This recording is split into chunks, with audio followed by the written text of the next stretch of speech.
L'hypnose, on en a tous une image en tête, souvent un peu cliché, qui vient du monde du spectacle, n'est-ce pas? Mais ce qui est fascinant, c'est que la science aujourd'hui nous permet de regarder directement dans le cerveau pour voir ce qu'il s'y passe. Et ce qu'on découvre, eh bien ça change tout. Allez, on part en voyage à l'intérieur de notre propre tête. Pour bien commencer, cette analogie de David Spiegel de Stanford est juste parfaite. Il dit qu'en hypnose, c'est comme si on passait en mode téléobjectif. Pensez-y. On perd la vue d'ensemble, c'est vrai, mais le détail qu'on regarde devient incroyablement net, incroyablement précis. Donc, il faut oublier l'idée du sommeil ou de la perte de contrôle. On parle ici d'un état de super concentration. Alors là, on entre dans le vif du sujet. Parce que non, l'hypnose, ce n'est pas juste être très détendu. C'est bien plus que ça. C'est un état bien particulier où le cerveau littéralement se réorganise. Il fonctionne différemment. Et le plus fou, c'est que c'est visible, c'est mesurable. Du coup, d'un point de vue scientifique, la définition, elle, est très claire. On n'est pas du tout dans la magie, on est dans la neuroscience. C'est un état de conscience modifié, bien réel, que l'on peut observer sur les écrans de contrôle. On voit le cerveau qui change activement sa façon de travailler pour créer cette expérience si spéciale. Pour faire simple, imaginez votre état normal de tous les jours. L'attention, elle saute un peu partout. Une pensée, un bruit dehors, une notification, c'est ce qu'on appelle la conscience diffuse. Eh bien, sous hypnose, c'est tout l'inverse. Le cerveau bascule en mode conscience focalisée. Toutes les ressources se concentrent sur un seul point. Par exemple, la voix de la personne qui guide ou une sensation intérieure. Et la conséquence directe de ça, elle est géniale. Ce bavardage mental incessant, cette petite voix qui commande tout, qui rumine, on voit tous de quoi il s'agit, non? Le fameux hamster dans sa roue, il se calme. L'activité de la zone du cerveau qui gère ça, le réseau du mode par défaut, chute drastiquement. Et ça fait un bien fou. Bon, alors, qui sont les acteurs de ce changement? Quelles sont les zones du cerveau qui pilotent tout ça? On peut imaginer ça comme un orchestre. En temps normal, il joue une certaine symphonie, et sous hypnose, les musiciens se mettent à jouer une pièce complètement différente, mais avec les mêmes instruments.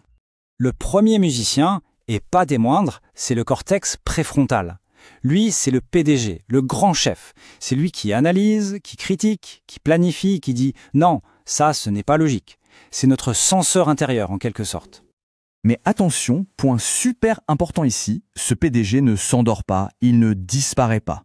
Son activité est juste réduite. Il prend un peu de recul, mais son jugement critique en pause.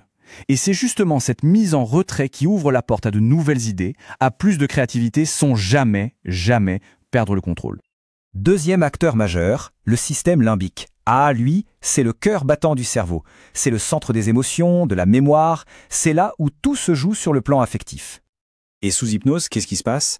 La porte de ce centre émotionnel, elle s'entrouvre. Il devient beaucoup plus accessible. Et ça, c'est la clé du processus. Ça permet d'aller travailler directement avec les émotions, avec les souvenirs, pour y ancrer des changements de manière beaucoup plus profonde et efficace. Et notre troisième personnage clé, c'est le cortex singulaire antérieur. Lui, on peut le voir comme le régisseur, le chef d'orchestre de l'attention. C'est lui qui pointe le projecteur de la conscience et qui dit « Maintenant, on regarde par là ». Et c'est là qu'on retrouve notre fameux téléobjectif. Sous hypnose, cette zone, elle ne se calme pas. Au contraire, elle s'hyperactive. Elle crée un véritable tunnel attentionnel. L'attention est tellement focalisée sur l'expérience intérieure que tout le reste, les bruits, les distractions, tout ça s'efface. Ça disparaît du champ de la conscience. C'est assez incroyable à vivre. Mais ce n'est pas tout. Cette nouvelle organisation du cerveau n'est pas juste électrique, elle est aussi chimique. En fait, quand il entre en état d'hypnose, le cerveau se met à produire sa propre pharmacie interne, un cocktail de molécules super puissantes qui vont faciliter le changement. Et qu'est-ce qu'on trouve dans cette pharmacie? D'abord de la dopamine, le moteur de la motivation, qui nous met dans un état d'engagement total. Ensuite, du GABA, le grand calmant naturel du cerveau pour une relaxation vraiment profonde. Et enfin, des endorphines, nos analgésiques maison qui procurent une sensation de bien-être. Tout ça produit 100% naturellement.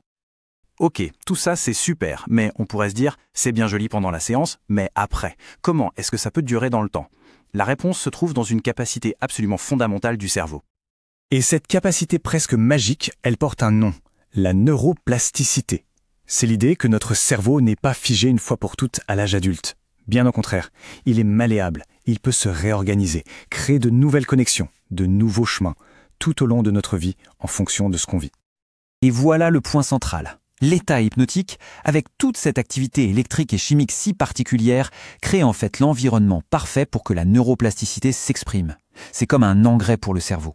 Ça agit comme un catalyseur, un accélérateur, qui aide à construire de nouvelles autoroutes neuronales, des autoroutes plus positives et plus utiles. Et ce n'est pas qu'une théorie, ça a des bases physiques bien réelles. Tenez-vous bien, des études ont montré que le corps calleux, c'est une sorte de pont qui relie les deux hémisphères du cerveau, eh bien ce pont peut être jusqu'à 32% plus gros chez les personnes qui sont très réceptives à l'hypnose. Ça montre bien que la structure même du cerveau joue un rôle dans cette capacité. Donc, pour résumer tout ce voyage, l'hypnose, c'est beaucoup plus que de la simple détente. C'est un état d'attention hyper focalisé qui réorganise complètement l'activité de notre cerveau. Ça met notre esprit critique en sourdine pour nous connecter plus directement à nos émotions, et surtout ça libère la pharmacie interne du cerveau pour activer son super pouvoir, sa capacité à se changer lui-même, la fameuse neuroplasticité. Ce qui nous amène à une dernière question, assez vertigineuse. Et si la clé du changement, la vraie, n'était pas à chercher à l'extérieur, et si elle était déjà là, inscrite dans l'architecture même de notre cerveau, attendant juste qu'on lui donne les bonnes conditions pour s'activer?